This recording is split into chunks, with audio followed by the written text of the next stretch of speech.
Okay, so hopefully this is the last of the recordings, the last of the tutorials. I'm going to assume that via the technique I showed you to cut out the eye, you can search for and cut out an image of the teardrop that's coming down there. So I would suggest you look for something like a water drop or teardrop or mercury drop or whatever it is that creates an image like that to come up on Google Images, this particular teardrop, and then just cut it out and put it in. Brush around using a layer mask to get the edge correct.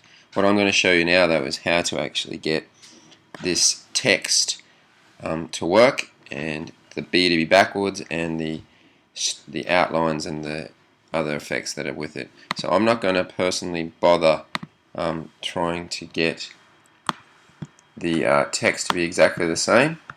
I'm just going to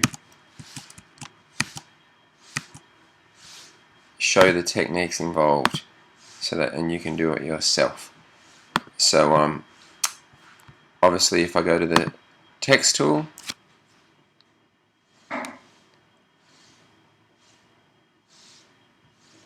and the easiest thing to do to start with is to literally just double click and that will bring up your text tool. My color is going to be black, as you can see it's up there. It's going to be 72 in size and the font style is here. So I'm just going to go ahead and write Nikleback, and obviously it needs to be bigger. So I'm going to select it all and obviously make it bigger.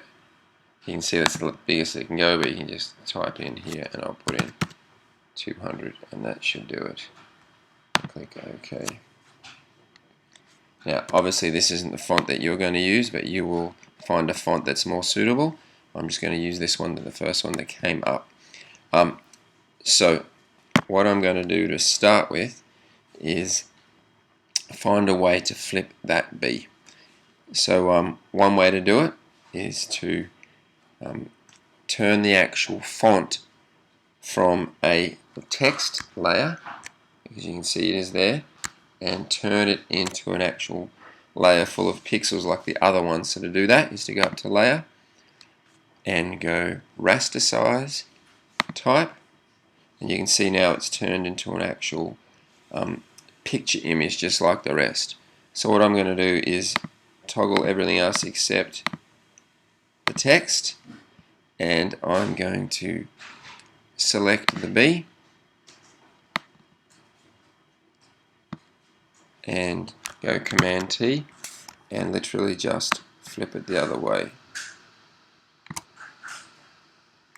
Now once you've rasterized text in this way, you need to realize that you can't actually change it anymore, in the sense that you can't turn the B into an E or anything else of that nature. It ceases, it's stopped being text. It is now just a picture like everything else. So I may as well bring everything else up. I've done so far, toggle back, and now I've got the back to front B. So I needed to make sure I had that type of text and size everything I wanted first. Now what I'm going to do to that layer is I'm going to control click it or right click it, and up will come blending options, and from there I'm going to add a white outline or stroke. So by ticking the word stroke here and clicking on the word stroke, changing that color to white, you'll see there's already an outline around it. So I can change the size of that to suit, and I'm going to just do this quickly. You can see the size that is there. It's a little bit smaller, I would say, so perhaps about 5 font will do, if not even less.